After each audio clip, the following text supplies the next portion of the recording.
These are my predictions, or perhaps hopes, for the prologue of Season 2 of The Rings of Power. The prologue will give us a glimpse of how Sauron has indeed been manipulating the unfolding of events from the beginning of Season 1. The first shot we will see would be from the northern wastes and Sauron's castle Durnost, which we remember Galadriel will later explore. There we find Sauron, Adar and the orcs. We hear Halbrand's voice narrating. For centuries, Sauron labored in secret to create a great power over all peoples, for he sought to restore the world into an order of his own mind. His exploration of the ancient powers of this world demanded many lives, and for this he was betrayed. Sauron sacrifices orcs in his experiments of sorcery. The power splits his anvil and he leaves his mark on it. Adar is visibly affected and takes a notice of Sauron's mark, clearly making up his mind. We see Adar's anger when he backstabs Sauron. Sauron is left in the castle alone, but changes shape from the Dark Lord into a fair elf, and we see a sly smile. Halbrand narrates. But his betrayal was but a speck on his path towards his greater designs. And so, hundreds of years passed, and as the elves searched for any trace of the evil sorcerer, Sauron lured himself into the innermost circles of the greatest elven lords of Middle-earth. We see Lindon, and we now see again the scene from the first episode of Season 1, when Elrond is told that he cannot attend the Council of Elves because he is not an elven lord. The camera takes us from Elrond's location, where he has been writing his speech, through the city of Lindon to the location of the council. As we move there, we hear Halbrand's voice. In his disguise, Sauron planted the seeds of doubt amidst the very wisest of elves. He lured many to believe that the imminent threat of the great enemy had passed, and instead distracted them with the concern of the decay of the world and of themselves. In this council meeting there is dialogue between the elf lords. Gil-galad takes the word. The northern armies have returned from their search for Sauron. In the ruins and wilderness, they found only an uncertain trace of the sorcerer of Morgoth, but not the evil lord himself. The elf lord Círdan responds. Then the search should continue, for I believe as Commander Galadriel that we must find the truth of Sauron's disappearance. We should be certain beyond doubt that he lingers not in any corner of the world. Gil-galad responds to Círdan. I fear, as you do, Lord Círdan, that if the enemy still lives, he would threaten our frail peace. But the council has uttered its wary of lingering in a war that has now passed into the clouded curtains of the past. There is also the grave matter of the Commander Galadriel's unwillingness to obey direct orders to halt her search for Sauron. And I am made aware that on this matter you have opinions to be uttered, Lord Annatar. The elf lord Annatar has awaited his turn to speak. There can be no mistake. We cannot find that which is no more. The commander of the northern armies have expended every resource available and scoured every important nook of this Middle-earth for centuries. She found no trace of any true promise, and now she disobeys the orders commanded directly from the High King. I fear her quest has become an obsession. Her losses in the Great War has twisted her mind into a single, hopeless trail of revenge. But lo, we now live in a time of peace, and elves should not be made to suffer or live in the shadow of doubt because of one commander's delusions.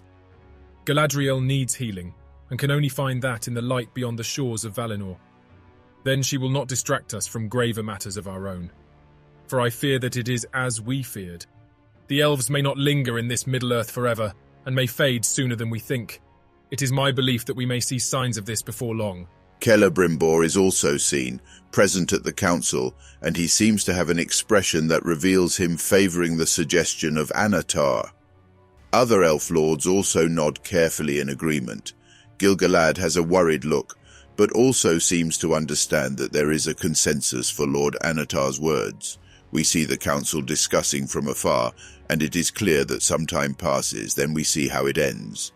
Gil-galad concludes, A king must listen to his counsel, and it reads to me that it is your will to finally declare a time of true peace in Middle-earth. To give the brave last expeditions of the northern armies leave of their duties and grant them passage to the lands of Valinor. The Commander Galadriel will be sent away. Even if it aches my heart to do so against her will, still I shall command this. But let it be known that as the wise Lord Círdan, I too will ever keep a watchful gaze for the foul servants of Morgoth lingering in this world. And on the concerns of this fading that worries the Lord Anatar, it is a grave matter to speak of, but there is not yet any sign of this urgency. The scene shifts and we see how the Lord Anatar sneaks past the guards and enters the grounds of the sacred tree of Linden. There he kneels, and when he touches the trunk of the tree, a dark poison spreads from his hand. Halbrand's voice says, Sauron, in his disguise, poisoned the elves' symbol of their long lives. And in his evil, he devised it so that the sickness would react with the precious dwarven metal Mithril. Thereby, the Dark Lord set in motion a chain of events that would change the powers of the world forever. We move to another scene where we see Anatar talking to Celebrimbor, but we see only glimpses of the conversation.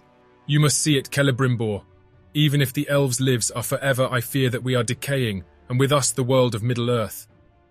I have seen it, and fear that you and even the High King himself will soon witness the grave first signs of our passing in what we hold dearest.